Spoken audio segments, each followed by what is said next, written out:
Texas Fight, Book 8 of the America Fall series. Written by Scott Medbury. Narrated by Adam Barr. Copyright 2022 Scott Medbury. All rights reserved. Episode 2. Chapter 6. Jack fed himself a little too well at the party.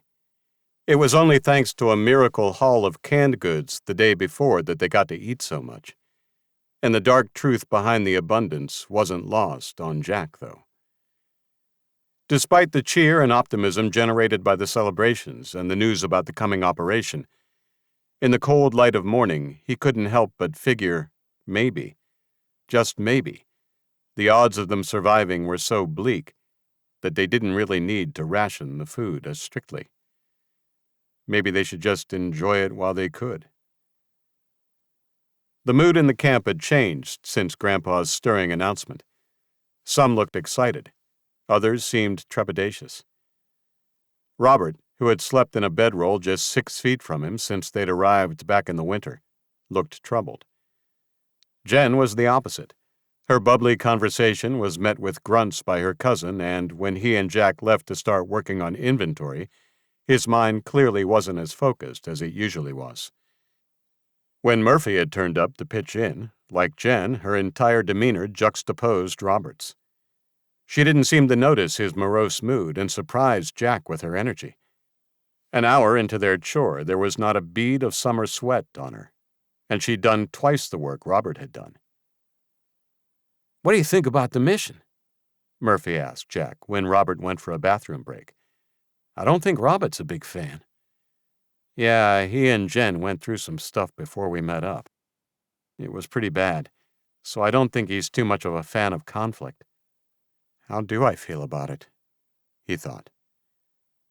He supposed the closest word he could use to describe it was controlled excitement, the kind of excitement he used to feel before a big game. "I say it's about time, though."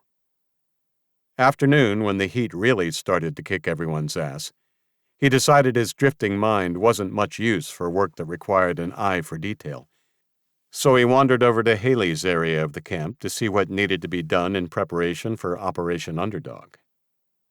Suddenly nervous, Jack lingered about outside the tent opening, fidgeting with the fabric, before Haley called him in. She was sitting on a foldable metal chair and looking over her glasses as she inspected the ammunition cache. "Spit it out if you're gonna." Jack coughed. "Sorry. I just didn't feel up for inventory. Head isn't in the right place." Haley turned in her chair and raised an eyebrow. "Really, kid?" Jack shrugged. "Yeah." "All right," she said, standing up and walking toward him, forcing Jack to step back and let her out into the open air, where she walked a few paces before turning to face him, arms folded. "Let's tackle this head on." "I just need a bit of a break, like a walk or something," Jack asked. "Well, you know Camp Lisa isn't a holiday resort, right? It sucks you're all in this at such a young age, I get it. But we have to pull our weight." "I have been." "True," Haley admitted, tilting her head.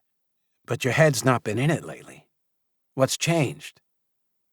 "Nothing's changed," he said, which was mostly true. Look, kid. You need to talk about what's eating you up inside." "Why does everyone keep saying that?" "Because you're not facing it. You're ignoring it. Be smarter about this and trust me." Jack shook his head. "I am being smart. This isn't easy." "You're not being smart," Haley reinforced, stepping closer and pointing. "You're one of the most mature kids here, but you're bottling it up. You know you need to talk, and you know people are here to listen." "Whatever," he snapped. "I just came here to get another—" "Hey!" Haley opened out her hands, palms up in indignation. She was shocked by Jack's rudeness. "What?" "Don't talk to me like that." Jack rubbed his eyes and looked around, and for a moment considered just leaving. He didn't. Sorry, he finally said. Haley let out a breath and combed her fingers through her long black hair. It's okay. I'm sorry too. I pushed too hard. I'm feeling it too, you know? Look, we're rotating tomorrow for key tasks. We've got 2 new bodies on inventory. Do the others have it covered for this afternoon? I think so, said Jack. Murphy was like the Flash this morning. Okay, then. Have your break, or walk, or whatever. Just don't go out far, and not for too long, okay? Okay. Thanks. Jack could feel her eyes on him as he left, taking the trenches back through the center of the camp. He grabbed his small backpack, a flask of water, and put his knife in his boot before heading out. Overhead, under the beating sun, the deep blue sky foretold nothing of the danger they would all face in 7 days. Time melted away into the heat, and Jack was soon within sight of Grace Lake, the calm waters glinting and winking between the trees that soon gave way to a long expanse of overgrown grass. Jack climbed onto one of the timber picnic tables that was slowly being taken over with grass. The forest would encroach on the picnic area in a few short years, and soon wipe out any evidence that it had ever existed. He slipped off the small backpack, pulled out his canteen, then sat cross-legged so he could rest and drink his water as he looked at the lake. Unlike last time he was there, no one disturbed him, and he enjoyed the solace. Minutes turned into an hour, and an hour into 2. Jack watched the sun begin to dip and knew he should return before Haley decided to send out a search party. He eased himself off the table, threw on his backpack, and made his way back toward the camp. He'd made it just a few minutes back along the same track when he heard movement, off to his right, from a fair distance. With his heart beating hard, he dropped down into a crouch and moved behind a tree, searching for signs of movement. The snap of twigs echoed again. He held his breath, waited. Then, far off, perhaps 150 feet, Jack spotted a slim figure. He squinted. He couldn't make out much, but it was close enough to determine the person was not wearing a uniform and didn't appear to be armed. Jack scratched his head, easing himself up and staying crouched as he followed them. He soon realized they were heading in the same direction he had been traveling. Was it someone from camp? What were they doing all the way out here? Should he call out? Licking his lips, Jack decided to get closer to figure out who it was. He broke into a careful jog, keeping low and moving as silently as possible. Then he recognized the mysterious figure. It was Todd, from camp. Cupping his hands around his mouth, not really taking time to consider the risk, Jack shouted to the kid. "Todd!" The slim teenager spun around, hands up, eyes wide. The comical effect caught Jack off guard, and he laughed.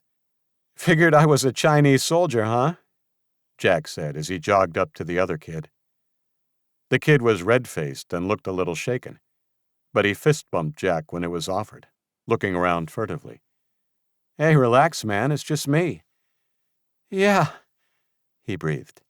"I know. Dude, you scared the shit out of me." "I can see that.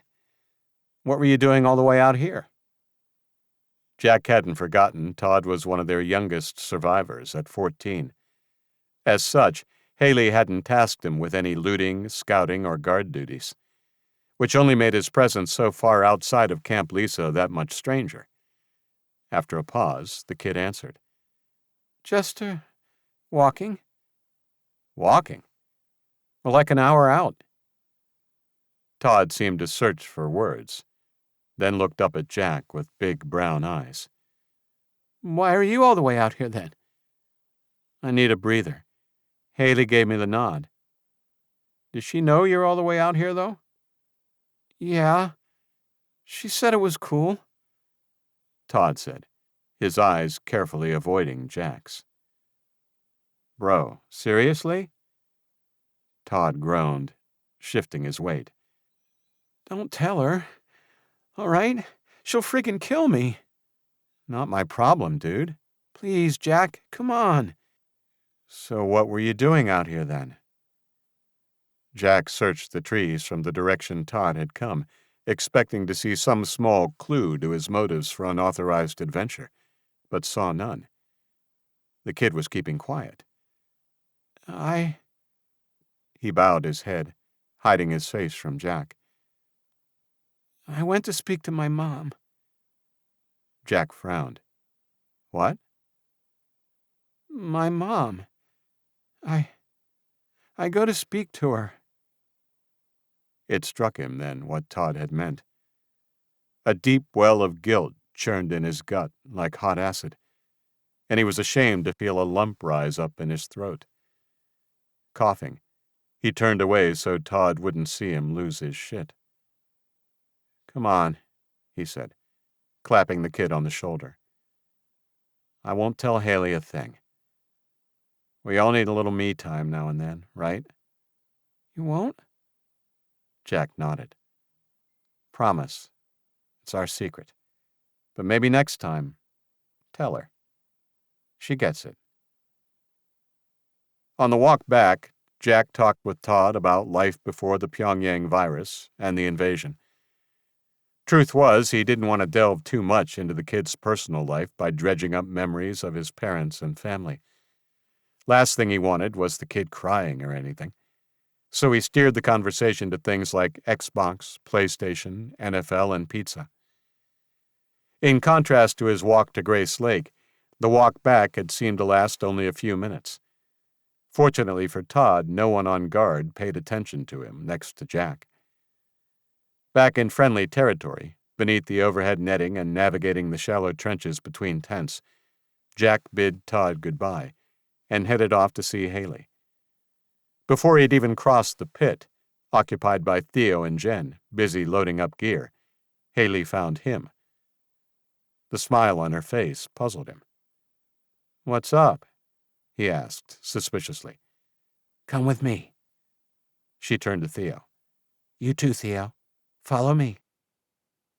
Theo shot Jack an inquisitive look, and he shrugged in response. Jen looked annoyed, left with all the gear in the pit to sort through on her own, but didn't say anything as they followed Haley. Murphy and a stocky kid called Abe, who had a thick New York accent, were waiting when they arrived. Jack had barely spoken to Abe, but according to Theo, he had flown down to visit his grandparents just before the virus and was now essentially orphaned and in unfamiliar country.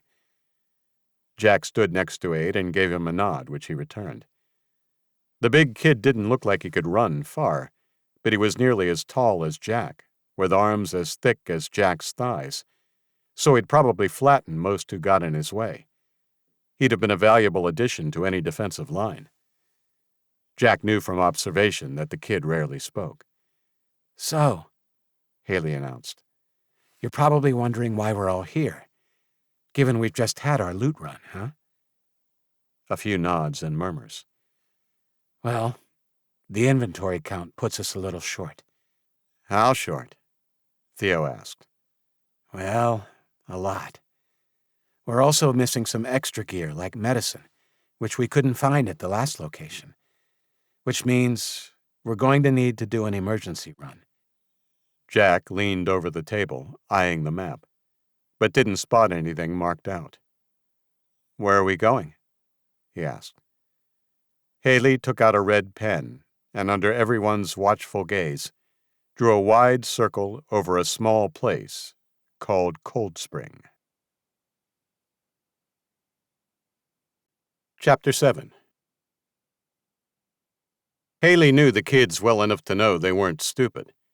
They rarely missed a beat, so when she circled the town that had been forbidden territory for so long, 5 sets of eyes fell on her immediately. Murphy was the first to speak up. Couldn't this get us killed? I thought the reason we were staying in the forest and only raiding the outskirts is that you wanted us on the down low. I do. And this expedition won't get us killed, because we'll do it right. Robert was fixated on the map, frowning heavily. So, the reports of the Chinese patrols there are wrong? No, Haley said, rubbing the back of her neck. those reports are accurate, but the patrols have been on the decrease for weeks now. Robert looked up. But they still do them. Why would we risk going there? Because, Jack interjected. It's time we stop hiding away. Haley looked at Jack. She had seen the anger and torment brewing in him, and it seemed it was only a matter of time before he erupted. That was something to monitor, but for now, she needed his confidence. It would bring the team together. He's right. This is our time to spread our wings. The forest won't sustain us forever, but that doesn't mean we can't do this smart. We've done this 100 times since we've been here. We've worked well in small groups, had each other's backs, and stuck to the plan. And every time, we've come out okay. Yeah, but we've never gone out that far, Robert said. It's a larger town, built up, lots of blind spots. What if we run into a patrol? Haley nodded, beginning to pace up and down alongside the table. You're right, but we're armed. We're well-trained, and we aren't going in there with guns blazing. We're sneaking in and sneaking out. And with a bit of luck, won't even see the hint of a Chinese soldier. Murphy walked around the table and pointed at the roads leading out from Cold Spring. What's to say they aren't there in bigger numbers? Some of the roads are direct routes into places like Houston. They're not, Haley replied. How do you know? Haley paused, then smiled at the group. I've scouted it already, 2 nights ago. Theo shook his head. So that's where you were. Everyone started speaking at once, except Aide, who stood like a rock, patiently, listening to everything. Haley eventually took control by clapping her hands. I've done this with intent, kids. I've done this with extremely thorough thought. If there was even a 10% chance of us getting into trouble, I would tell Grandpa we'll just have to make do without the extra gear and supplies. But on this, I'm certain. Cold Spring is ours. It's the perfect time to swoop in, see what we can take, and leave. We'll do this by the cover of darkness, tonight, and— Tonight? Robert whined. Murphy cussed, then comically slapped a hand over her mouth. Even Jack was surprised at the urgency. Why us? Aide said. His deep voice quietened everyone. For someone who rarely uttered a word, Jack assumed when he did speak, it was for something important. Because you're the oldest, fittest, best-trained, smartest of the group. Best of the best. Scholarship dream team. Call it what you will. Grandpa and I have talked about this possibility and always had U6 as the top pick. There was a pause as they counted. 5 plus you, Theo quizzed. No, I'm the 7th. So, who's the 6th? Murphy asked. Haley pointed behind them. Hey, homies, said Jessie, enthusiastically. Throwing down 3 rucksacks in the dirt beside the table, she wiped her brow and tucked a wild blonde curl that had escaped her ponytail back behind her ears. Jessie's coming? Asked Robert. If I have this right, then all your best spotters are here. Isn't that leaving Camp Lisa a little vulnerable? Nope, said Jessie. Jen's just as good now, and there's still Bradley and Ruby, who have been great doing the night watch. Don't let the fact they're freshmen throw your confidence. Haley smiled at Jessie. Good kid. Jack noticed the dissenting voices ended as abruptly as Jessie had arrived. Haley organized the 6 she'd be taking to Cold Spring into 2 groups and had them triple-check their packs, water, and rations. No guns? Theo asked, adjusting his backpack. Jack had thought the same. Even if danger was relatively minimal, surely it'd be better to arm themselves in case of an incursion or a rogue patrol Haley hadn't accounted for. No, Haley confirmed. the plan is stealth. Remember, nothing medium to long range. If you see trouble, any of you, I want you to hold back, regroup, and we'll evacuate immediately. If it's close range, then that's what your hunting knives are for. She tapped the blade on her own hip. Cover the mouth, and remember. Throat or chest? Everyone said in unison. Haley nodded. Throat or chest? What's our mantra for taking someone down? Some rolled their eyes, but Jack spoke up with everyone else. Cover the mouth, bury the blade, lower the body. That's right. Cover, bury, lower. We don't want them screaming or calling for help, and we sure don't want them making a noise falling. Don't forget, this is only in an ideal scenario. If you can't do any of this, just remember, throat or chest. Robert shook his head. And what if all this training is for nothing and we get overpowered? Theo leaned in, wrapping an arm around his neck as they headed toward Grandpa, who was waiting to see them off. Then you give them everything you've got, Bobby boy. Grandpa met them at the edge of the camp, the ghost of a smile on his wrinkled features that didn't quite hide the concern there. He reached up, giving each of the kids a hug goodbye, before planting a kiss on Haley's cheek and resting his forehead on hers. Bring them home safe, honey, and come back to me. Haley cleared her throat. Will do, Pa. Cold Spring was situated southeast of Camp Lisa and the park, so the first few hours of their long, hot hike in the late afternoon ran along the same trodden paths to the southern holiday camps they'd previously raided. It wasn't until the sun dipped further and the air began to cool that they veered off the worn tracks and onto a new one. Keeping quiet, he replayed the brief moment of Haley and Grandpa's goodbye to each other over in his head. He wished he didn't, but it was hard not to feel envy. He missed that feeling of being in the warm embrace of family, and with the envy came guilt at the times he'd pushed his mother away, embarrassed at the physical contact. What he wouldn't do now to go back and have every hug she'd ever offered. Trapped again in one of his trademark reveries, he stumbled on a loose rock. Aide caught him and saved him from falling flat on his face. Thanks, Jack said, brushing himself off and checking his ankle was fine. No problem. 30 minutes later, their path led onto an old dirt track, which Haley assured them would be fine to follow south for a while. Haley had explained before they left that with such a long walk and the need to loot under the cover of darkness, they would make camp before sunset, sleep for a few hours, then rouse and enter Cold Spring. Then, navigating each block in the shadows, they would spend 2 hours getting what they could before disappearing back into the trees. They would hike an hour north, then make camp for the rest of the night. They couldn't risk tripping over each other or breaking legs in the dark. Finally, in the distance, they saw a parking lot. Okay, that lot leads onto the road to Cold Spring, said Haley, and motioned the group to backtrack 100 yards, where they hunkered down in a thick stand of trees and started to pull out their gear. Traveling extra light so they could maximize what they could carry back, each rolled out a single sleeping bag and tucked themselves in. To Jack's surprise, by the time his head hit the ground, he was out like a light. All too soon, though, he felt the jerk of someone shaking him awake. Wake up, Jack, a voice whispered in his ear.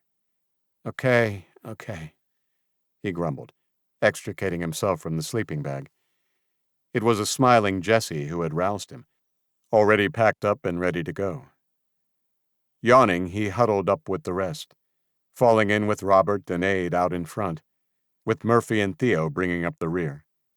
Way out ahead, Jessie and Haley led the pack. When they reached the outskirts of Cold Spring, Haley signaled to Jack, Ade, and Murphy to follow her.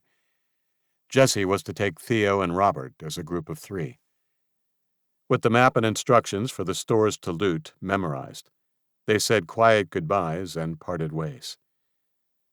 Later, when he looked back on the events that would follow, Jack wished he'd taken more time with the farewells that morning. Lieutenant Wong shifted on his feet, smoothed his hair, and repositioned his hat. Since the events outside Huntsville 6 months before, Colonel Jiang Li had kept him under close watch. The first few weeks had been torturous. They'd lost the children they were hunting and an unacceptable number of soldiers into the bargain. And while that had been just as much Li's fault as his own, Wong had worn the brunt of the colonel's displeasure. It only got worse when Texas Command ordered Li's resources to Dallas to tend to an uprising. Wong knew what stung most was the fact that Li had been forced to turn tail and flee for his life, chased by an old propeller-driven plane. Now, deep into the awful, dry Texan summer, still under pressure from General Wang Hao to find the killers of his daughter, was as desperate as ever to find the America brats, and whether he liked it or not, Wong was along for the ride. When he had worked up the courage, he took a deep breath and knocked twice. The command to enter came immediately, and he stepped in, already feeling nervous sweat prickling his brow. Jiang Li looked up from the array of computer monitors on his desk and locked his gaze on Wong's. "What is it?" "Colonel, Jiang Li raised a hand slowly, and Wong shut his mouth quickly. He was obedient now, like a whipped mutt. Gone were the days he felt brave enough to kill a lowly corporal. "Cold Spring?" Wong's eyes widened. "Yes, Colonel. I have reports." "Lieutenant Wong, remember who you are speaking to." Wong bowed his head. "Yes, Colonel. Sorry. I have a 2-man patrol traveling from Huntsville to Cold Spring as we speak. They are under orders not to engage. I'll soon know if it's the children we are looking for, and we can take more drastic action." "But how did you know?" Wong blurted. "You think I don't have access to the same information as you? Don't be stupid, Wong," Li said, turning back to his screens. Wong didn't know whether to thank him or even if he was dismissed, but his lingering irritated Jiang Li, who waved his hand impatiently. Wong rushed from the room, closing the door behind him, and let out a sigh. He didn't know how Li had found out about the satellite images at Cold Spring when he'd only just taken the report himself. But hopefully it was those they sought, and there would be a swift end to the matter. Wong longed for Li to return to the West Coast, where he belonged. Chapter 8. "Valero gas station. Valero gas station," Jack repeated silently. The plan was to reconvene by the painted shed next to the Valero gas station in 3 hours and leave via the woods. Jessie and her team had gone right, down Alpine Street, toward what Haley said was the county jail, while they went straight ahead. The plan would be to take a block each side, to avoid missing anything and maximize opportunity within the short time frame.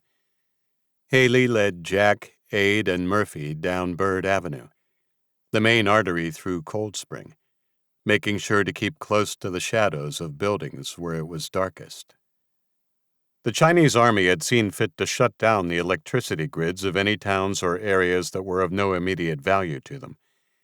Even though it had been months since he'd been within sight of a town or city, Jack found the pervading darkness amidst the trappings of civilization weird and off-putting. It was clear that Cold Spring was, at best, a name on a map and nothing more to the invaders, which should mean they would remain unbothered on this expedition. Keeping his breathing steady and watching where he walked, Jack's eyes soon adjusted to the pitch-black night, and he made out widely spaced business units and old storefronts as they approached the center of town. To add to the sense of strangeness he felt, Close to the town's center, they passed an old, whitewashed church built from bricks and timber, the kind you'd expect to see on a dusty lot out in the Wild West. The further they walked, the more built up the sides of the avenue became. On the right, a few cafes, bars, and grills, and on the left, offices, a discount store, and another cafe. Jack's stomach growled at the images in the windows of the restaurants. "I'll have a flame-grilled steak with fries and slaw on the side with a cold glass of Coke," Jack said quietly. "Amen to that, but with onion rings, you know," said Murphy. Haley shushed them and pointed to a building 2 doors down, the first they would work tonight. "You two take that one." Above the windows, the signage in black lettering read, "Peter Mason, Attorney at Law." Jack frowned. Why were they going into an attorney's office? "Just go look," said Haley. "You never know." Haley led Aide next door into a cafe. Jack tested the lawyer's office door gingerly. The cold brass handle turned easily, and he pushed the door open. He looked back at Murphy, who motioned impatiently for him to enter. He stepped over the threshold and let Murphy in before closing the door. Inside the darkened room, on polished timber floorboards, stood a single desk cluttered with papers, a computer monitor, and a phone. Behind it, Jack and Murphy saw there were 2 rows of cubicles with dual monitors, and filing cabinets crowding the small alcoves. They rummaged through the desk drawers and cabinets and quickly turned up nothing. It was difficult in the darkness, but Haley had warned them only to use the flashlights sparingly, and even then, only in enclosed rooms, so light wouldn't be seen directly from the street. "This is bullshit," muttered Jack, pulling out his flashlight to cast the light around the storeroom they'd found at the back. "What are you doing?" whispered Murphy. "Haley said—" "I know what she said, but we can't see a damn thing. Look, there's nothing here but papers and—" "Hang on." Jack's flashlight found a cabinet door above the kitchenette at the rear, ajar. When he opened it, he found a stash of pills in 2 small jars. Peering at the labels, he saw one was Xanax and the other diazepam. Score. "Look here," Jack smiled. "Meds, not a total bust." Murphy nodded and gave him a thumbs up as he stuffed them into his backpack. Besides the meds, they found nothing else except instant coffee, sugar, and an open packet of stale Oreos. "We done here?" asked Jack. "Sure. Let's go." Leaving the lawyers, they saw Haley and Aide move on to the bar and grill. Murphy and Jack chose to cross the street to search the Italian restaurant. Inside, the decor was garish and over the top. Jack moved his flashlight around, taking in the maroon wallpaper and gold filigree. "Hope their food was good, because the decor left a lot to be desired." Murphy sniggered. In the kitchen, they found a large stash of condiments and salt, which they took, and also a gallon bottle each of cooking oil. Near the back of the kitchen, where the big refrigerator door was ajar, a horrific stench had them both gagging. "Shit," Jack swore, putting a hand to his mouth. "What is that?" "Fish and meat rotting away is my guess. No power, it all goes off. Must have been sitting there going bad for months." Jack dry-retched and pushed past Murphy. "Sure you don't want to check it out?" Murphy laughed. "Could be—" "No. Nuh-uh. Let's just go. We're good." On the way out, Murphy ducked into the manager's office and found a medical kit sitting on the desk, which she promptly slipped into her loot sack. They exited the restaurant and continued along their side of the street, keeping pace with Haley and Aide's progress on the other side. Distracted by the task at hand, and with no sign of any Chinese patrols or even any evidence they had been in the town, Jack's nervousness had subsided by the time they reached the discount grocer's store. In fact, he was feeling downright confident. This was what he had needed. Bigger risk for a bigger reward. Jack and Murphy's feet creaked on a section of old sidewalk patched together with new timber palings. They trod carefully, eased open the shop door to keep it from ringing the bell, and stepped inside. Like in the kitchen of the restaurant, odor assaulted their senses, but nothing as revolting as the spoiled meat and fish. This smell was mustier, and he figured there wouldn't have been much fresh food beside fruit and vegetables or things like bread. Across all the shelves and stacks at the back, a fine coat of dust covered everything. Here, between the shadowed aisles of groceries and hardware goods, Jack lost himself. This was their biggest score yet. Into the backpack he threw tools, string, tape, paper, batteries, scissors, knives. Then, in the next aisle, he found some canned goods. Flicking on his flashlight, through dust particles dancing in the hazy beam of light, he scored a half-dozen cans of mac and cheese. "Hey, Murph," he called out. No answer. "Murph?" Nothing. Jack felt a surge of adrenaline, and his breathing quickened. With his heart racing, he crouched down in the aisle, turned his flashlight off, and reached for his knife. Edging towards the end of the aisle, he peeked around the corner towards the checkouts.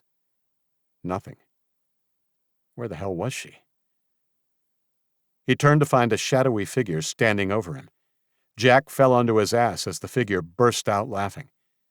It was Murphy. She stood over him, with her flashlight under her chin, highlighting her facial features in a ghoulish fashion. Jack gave silent thanks that he hadn't screamed. "Murphy, not funny," he said. "I could have killed you." "Yeah, sure. What, like this?" She laughed, mimicking Jack falling over. "Bite me," he said, laughing. "No thanks." The playful bickering went on as they collected a few more items before heading out and meeting up with Haley and Aid back at the next street corner. "What's that, the town hall?" Jack asked, pointing to the large 3-story brick building with a wide stone staircase leading up to the entrance. "County courthouse, I think," said Haley. "Are we going in there?" Murphy asked, adjusting the straps on her already sagging backpack. "No," she said, looking down the street that bisected the one they were on, Church Street. "We'll go that way, and hopefully link up with the others if they're done on their side of town." "Sounds good," Aid said. Jack had meant to quiz Haley, figuring a huge building like the courthouse might have something they could use. But when Aid gave his rare verbal seal of approval, he let it go. Haley led them on, passing a taco place on the right that tortured Jack's appetite with the memory of the Tuesday taco nights he shared with his family nearly every week of his childhood. Private Shang spat into the tall grass, adjusting the rifle on his shoulder, and looked over at Shang. Shang was taller, better looking, and always got the favor of their lieutenant, but Shang had always outmatched him in one area: hand-to-hand combat. Smiling to himself as they approached yet another backwater American town on orders from above, Shang cocked his head to Shang and laughed. "This assignment sucks ass. Want to make things more interesting?" Shang groaned and gave his reply through gritted teeth. "I'm not fighting you again, Shang." "Why not?" Shang shook his head and picked up his pace. Shang matched it. "Come on," Shang persisted, passing an old parking lot filled with abandoned cars outside a donut shop. The Yanks sure loved their dance with diabetes. "You see," Shang said, stopping on the sidewalk and shouldering his rifle, well aware of Shang's jealousy. "This is why Lieutenant Wang favors me over you. You are undisciplined." "No, that's not why." "Yes, it is. You're a loose cannon." "No," Shang insisted, leaning in and pointing a finger, taking a hand away from his rifle. "It's because Wang knows your family and wants to give you an easy ride up the ranks." Shang's eyes narrowed in anger. "I think that's enough." He turned without a second word and continued up the street, passing a school on their left. Shang smirked, knowing he'd hit a nerve. Lifting his rifle back up into position, He fell back into step with Shang and focused on the long road ahead. While he never said a word against orders from command out loud, he had asked why they had to park their vehicles so far outside Cold Spring. To avoid detection, no doubt, Shang had offered, as they climbed out of their seats a few miles back. It was the only thing that made sense. They were ordered in for a reason, but only 2 of them, so it couldn't be anything too exciting. Maybe a handful of escapee children. Regardless, the patrol and the walking it entailed would do him good. Ever since they had reassigned him to the fueling facility they had set up north of Houston, all he had done was stand and guard. The level of boredom since they had squashed nearly all of the pockets of rebellious children and teenagers was unprecedented. What he wouldn't do for some excitement, even if it was just to go into the city. He wished they'd built the damn thing in Houston, by the docks or something. But according to those high above, the open landscape to the north gave them the perfect opportunity to efficiently guard and oversee the facility. It was also close enough to the cluster of oil refineries they had rebooted in Houston and the road network to Dallas and beyond to help provide for the People's Army in the southern quadrant. Still, they were out on patrol now, and hopefully there would be plenty of these little excursions to break the monotony of simple guard duty. Shang blinked. Ahead, in the dark, amongst the sparse buildings of Cold Spring, he noticed a flicker of light. Shang. I saw it too, he said, looking at him. Shang nodded. Let's go check it out. Chapter 9. Robert yanked on the vault door with one hand, but it was too heavy. He put the handle of his compact flashlight between his teeth and grabbed it with both hands, pulling with all his strength. You know that's never going to open, right? Theo chuckled from behind him, lurking in the dark with his own flashlight off. Theo had supervision or something. Not Robert. He needed the flashlight as much as possible. He gave the vault door one last tug before he gave up, picking up his backpack. I still think you should turn your flashlight off, dude. The whole point is stealth. Jessie's dark shape materialized from behind Theo. He's right, she said. We can't afford it. And you've been using the damn thing since we started. Robert rubbed his eyes. Fine.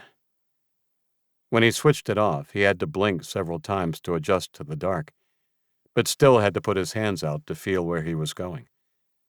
His night vision really did suck. Before the virus had hit America, his mother had made an appointment with an eye doctor for him. Then, of course, the world had ended. Good job, Theo said. Let's get out of here. There's a place across from here we can check out. Okay, said Robert. I'll meet you guys out front. I need to hit the head. Ew, Jessie said. See you out front. Theo followed Jessie out to the main foyer, and Robert turned back, passing the vault and heading into a corridor that led to a fire exit. Pushing it open, he tensed, almost expecting an alarm to go off. He went out into what had been a staff parking lot, now overgrown with weeds, and unzipped, taking a leak against the building. It was a long one.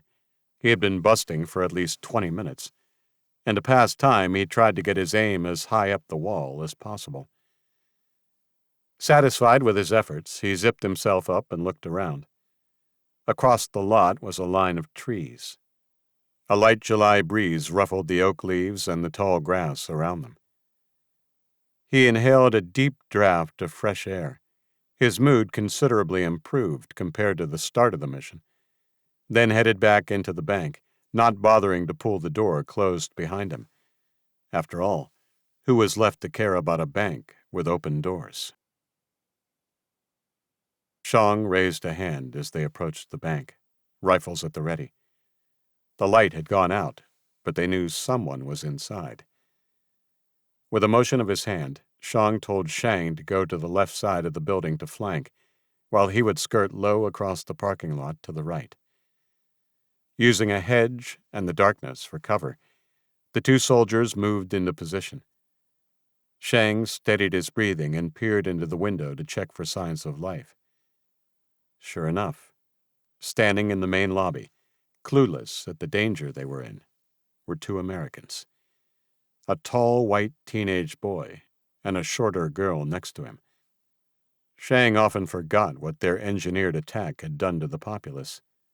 Still one of the youngest recruits, Shang was 20 and easily a handful of years senior to these kids. Still, they would need to be dealt with.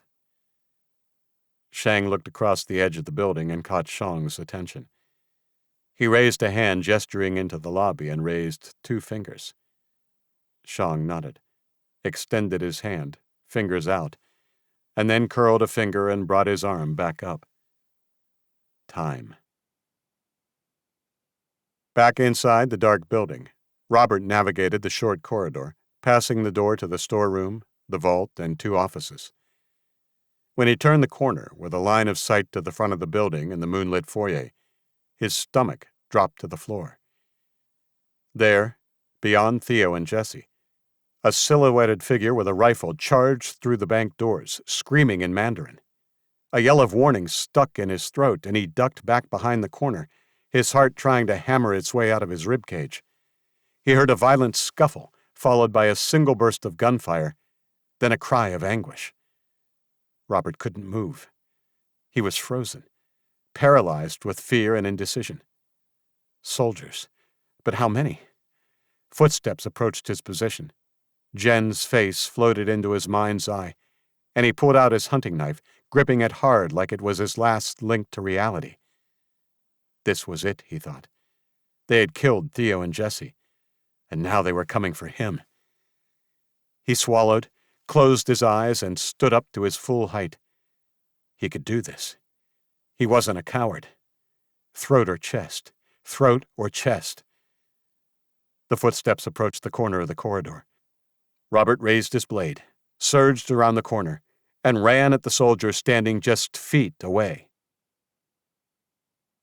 Jessie spat blood onto the foyer carpet and crawled her way over to Theo, who lay beside the fallen soldier.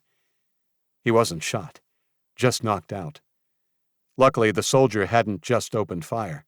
Theo had taken the rifle butt to the head, but thanks to his misguided attempt to subdue them, she had been able to slash the soldier's throat before he had turned and fired, his bullet spraying harmlessly into the ceiling as he dropped to his knees and tried to stem the torrent of blood squirting from his carotid. Dazed, but on high alert, she looked around and spied another soldier creeping towards the back of the building, gun raised. Robert. She scrambled for the Chinese soldier's gun, but slipped in his blood. It was too far away, and it was too late. Jessie watched helpless as Robert burst into sight and ran at the soldier, who simply raised his gun and fired a short burst into Robert's chest. The boy flew backwards, landing in a crumpled heap. Jessie choked on her cry, whimpering into her hand to stifle the sound. She crawled fast toward the discarded rifle. A shout of Mandarin alerted her. The murdering soldier had seen her and was sprinting towards her, his rifle pointed and ready to fire. Still a few feet from the gun, Jessie accepted her fate, put her hands up and closed her eyes, waiting for the end. When Jack and the others heard the commotion, they were already close, very close. "Go!" yelled Haley, breaking into a sprint. They charged after her towards the source of the screams and gunfire. Outside the bank, they tore across the road to the right side of the building and flattened themselves against the still warm bricks. Haley turned to Jack and pulled out a Glock from her waistband. How had he not seen that? "No time to explain. Jack, Murphy, take the fire exit at the back. Aid, come with me. I will draw them to the front, and you two take the rear. Remember what we learned about stealth, okay?" "Got it." A single burst of gunfire rang out from inside the bank, and their faces blanched white in the dark. "Go!" Haley mouthed and turned away from them, charging around to the front with Aid. Jack took off the opposite way with Murphy, skidding on some gravel in the back lot, clutching at the wall for support. With his heart in his mouth and his senses on alert, he lunged for the partially open fire exit door and charged in. Inside, Jack and Murphy crouched low as they ran up the corridor. They paused before the corner, peeking around it. Jack's eyes were drawn immediately to the shape on the floor. Oh, God, no. Robert. No. Murphy moaned into the back of her hand as she saw. Robert's chest was a ragged, bloody mess, his eyes wide open and staring lifelessly at the ceiling. Jack felt bile in his throat, but swallowed it down and looked towards the foyer. Ahead of them, a single soldier stood over 3 figures. 2 of the shapes lay on the floor unmoving, and the other was on their haunches, with arms raised in surrender. Jesse. Murphy's unexpected sob attracted the attention of the soldier, and he spun around to point the rifle their way. Jack forced Murphy behind him, shielding her from the imminent hail of bullets when, not a second too late, Haley ran through the front door, her Glock raised, and emptied it into the soldier's back as he squeezed the trigger. Hot metal stitched the wall next to Jack, spitting fragments of concrete and dust into his face before he and Murphy dove to the floor. When it was safe, he looked up. The soldier was down, and Haley was racing over to Jesse. He climbed to his feet and helped Murphy up before crossing over to them. He realized the crumpled bodies were Theo and another Chinese soldier. Shit, he thought. Not Theo, too. A groan disabused him of that idea, as Theo stirred awake, putting a hand to his head. Ugh, he moaned. My head. Aid, Haley ordered. Help Theo. We need to go, now. Haley held out a hand and helped Jesse up. When Jack had made it over, he noticed Jesse's hand was clasping her side, her shirt soaked in blood. Shit, Jesse. You're hurt. It's not mine. She began looking down, then realized that there was a bloody rip in her t-shirt. Oh, I think he got me. Jack took off his backpack and rummaged for the medical kit they had looted just an hour previous. He pulled it out and started removing bandages and gauze from the packaging. Hurry, we don't know if there are more, Haley urged, as she lifted Jesse's shirt and inspected the bloody furrow. Bullet didn't go in, just nicked her. Patch it quickly. She stood up, checked her magazine, and slotted it back in before chambering another round. I'll keep an eye outside in case we have any more visitors. Get her patched and we go. A strangled voice behind them stopped Haley. What about Robert? Murphy said. Haley's face fell and she shook her head. No words needed. They would have to leave him. Murphy burst into tears, and Haley left them, with Aid offering to take one of the enemy rifles and guard the back entrance, which Haley agreed to. Inside, with just the sound of Murphy's muted sobs, Theo nursed his head whilst Jack tried his best to patch Jesse up. Ah, she cried out, as he used some alcohol to dab at the wound. Sorry, he said. Gotta clean it before we go. Not making a pretty job of it, Jack hastily wrapped bandages around her abdomen area and taped it down tight. Checking the bleeding was under control, he stuffed the gear back into his backpack, helped Jesse up, and walked out front with Theo and Murphy in tow. Right, Jack said, letting out a breath he didn't realize he was holding. We're good to go. Haley let out a whistle, and a few seconds later, Aid came jogging around from the side of the bank. Right then, she said grimly, examining them all, biting her bottom lip. Jack had the impression she was trying with all her might to hold it together. Let's go. Their exit from Cold Spring was slow and methodical. Not only did they have the wounded Jesse to support, but they were also careful to stick to shadows and check their surrounds every 50 yards. They reached their campsite in 30 minutes, but Haley kept them moving. It was so far so good, but there was no telling if there were any more soldiers around or soon to arrive, and they couldn't risk stopping. Robert's lifeless eyes haunted Jack, bringing back fresh feelings of grief and failure as he walked the dark track, plowing on ahead of the others. Haley had to ask him several times to slow down. After a half hour, Jack flicked his flashlight to better see the overgrown path. No one protested. They were now far enough out from the town with no sign nor sound of pursuit. Jack turned to Haley just once on their seemingly endless march back to Camp Lisa. In the pale moonlight that filtered down through the forest canopy, he could see her cheeks were stained with tears. Part 2. Operation Underdog. Chapter 10. As they arrived home, the red sun was rising like a bloody wound over the horizon. Exhausted both physically and mentally, Jack crumpled when they arrived in the main trenches, dropping his gear and staring ahead. Grandpa met Haley ahead of him, and after some low conversation, they led Jesse and Theo to the medical tent for treatment. A hand touched his shoulder then, and he flinched before looking up to see it was Aide. The single tear that ran down his cheek said more than any words could. Jack stood up and gave his big campmate a hug, but before he could finish and break away, he felt Aide tense. "Where's Robert?" asked a soft voice behind them. Jack felt his stomach sink like a stone, and turned to find a pale-faced Jen looking at him. Jack's mouth opened, but no words could find a way past the lump in his throat. In the end, he could only offer a shake of his head. "No!"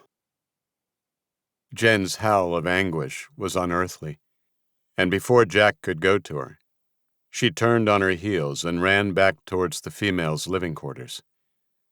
Jack bowed his head as once again Aide's hand fell on his shoulder.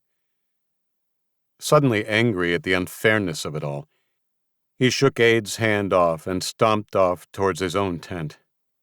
His movements, like those of Jen, were tracked by dozens of concerned eyes, and he was glad to duck into the tent he had shared with Robert. He collapsed onto his sleeping bag and rolled over, his eyes falling on Robert's sleeping area. Everything neat and tidy, just the way he liked it.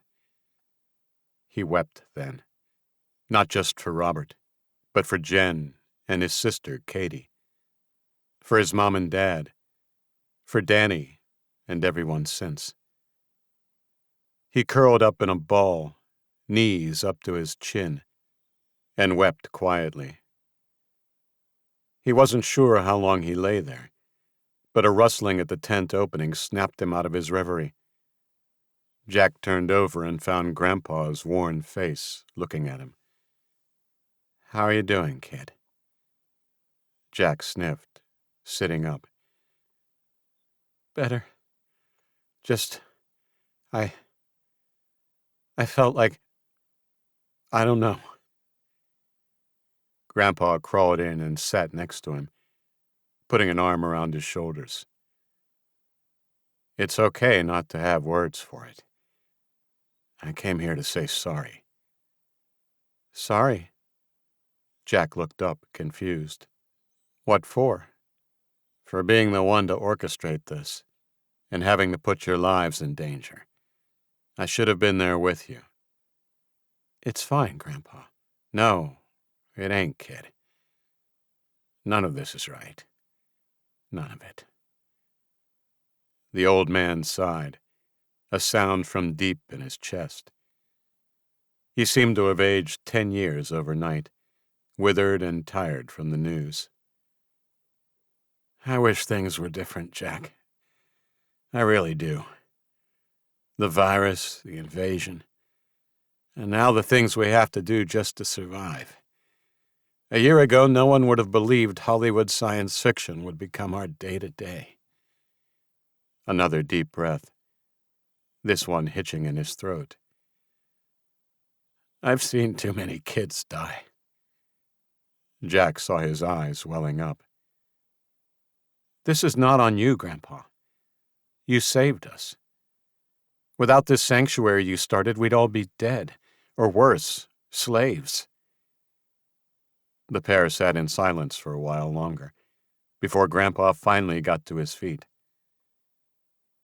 I talked to Jen. It will take her a while to grieve, so be patient with her. This has hit her harder than any of us. Jack nodded. As with any ailment, sometimes the best remedy was to keep busy. And so he did. When he emerged from his tent, Jack immersed himself in camp chores. He loaded and organized gear and supplies, cleaned weapons, and even chopped firewood. By the late afternoon, the sleepless night and emotional strain caught up on him again, and after eating a light and extremely late lunch, he went back to his tent and slept. It was a restless slumber, filled with the faces of the dead and screams in the dark. When he jerked to, covered in a sheen of sweat, he found he was not alone. Murphy was sitting beside him. "Murph?" he groaned, rubbing his eyes. It was dark outside. He'd slept through dinner and into the night. For how long he couldn't say, but he didn't feel hungry or rested. "Come," she said. "You need to see this." Jack followed Murphy out of the tent and then around the edges of the cluster of tents and onto the well-worn path between the trees on the western side of camp that led to the pond. A small body of water in a clearing just a quarter-mile from Camp Lisa. "Where are we going?" Jack asked, wondering if Murphy was confused.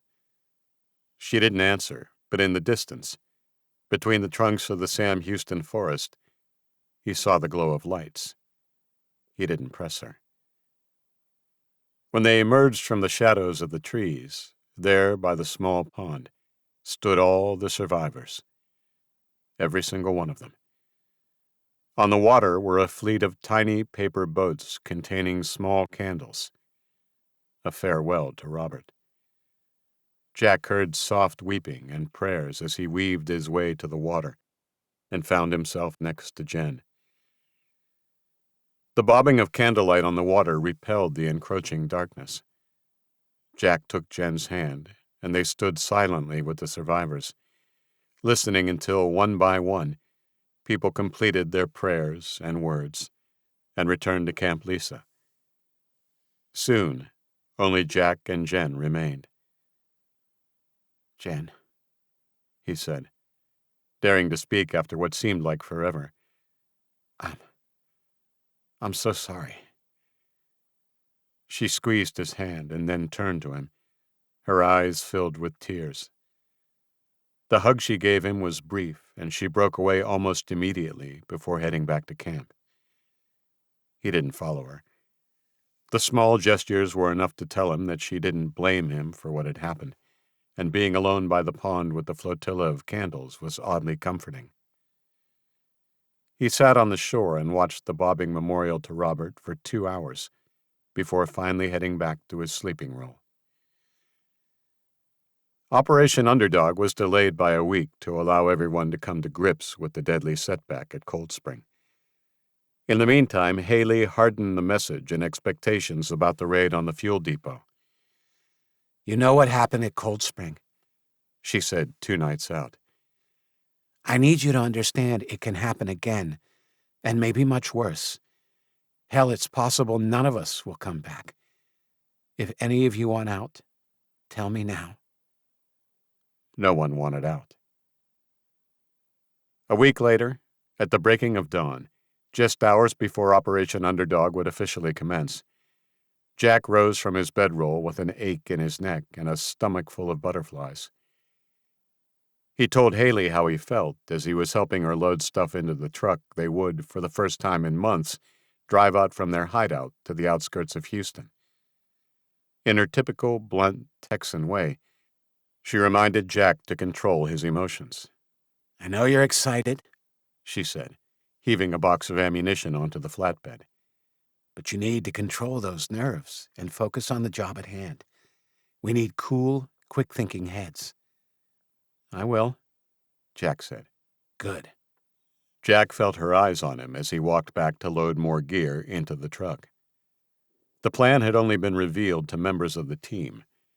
In the awful scenario that Camp Lisa was overrun in their absence, people taken as hostage and tortured for information wouldn't be able to disclose their location or plans. Driving south, they would take the smaller roads to the outskirts of Houston. There, they would go off-road with the truck and stash it in trees or a derelict building and continue on foot. They would split weapons and gear between them and leave some heavier weapons in the truck. In the event things went south and survivors made it back to the truck, they'd probably have pursuers hot on their heels and would need the firepower. When they were packed and ready, Grandpa said a few words. "Well, this is it, kids. If this goes to shit and you're separated from the rest of the team, I want you to hunker down until you have a way clear. If you can, head back to the truck, or worst case, get the hell out and try to make your way back to camp on foot. Once you're in, don't take any chances. Truth is, folks, you gotta roll in quiet as cats, do the job, and then get out of there lickety-split." Finally, just before noon, the last of their gear was loaded and everyone had time to clean, check, and load their weapons. Each member of the team had been given a handgun and assault rifle, with the intent they would be used as an absolute last resort. They were to go in quiet and get out loud. Throwing his backpack up into the truck, Jack was the last one in, helped up by Theo and Aide, who made light work of his 190-pound build. Sitting on crates, they looked back at Grandpa and the camp. "Are you sure you don't want to come along for the fun, Grandpa?" A smiling Theo asked, eliciting a roll of the eyes from Murphy, who sat next to him. Grandpa smirked, pulling out a walkie-talkie. "No can do, son. Someone has to keep an eye on things here," he said. Then into the walkie-talkie. "You're good to go, honey." "Roger," came the reply through a burst of static. "What do you do if we don't—" Murphy started. "You'll come back," said the old man, finishing the incomplete question. 6 months of training weren't for nothing, you hear? Besides, I still got old Betsy should the worst happen. Oh, yeah, I forgot about your old bird." Grandpa saluted, which drew smiles from all around the truck. From inside the driver's cabin, Haley raised an arm from the window and tapped the roof. "All right, then. You be safe," Grandpa waved. "And see you soon."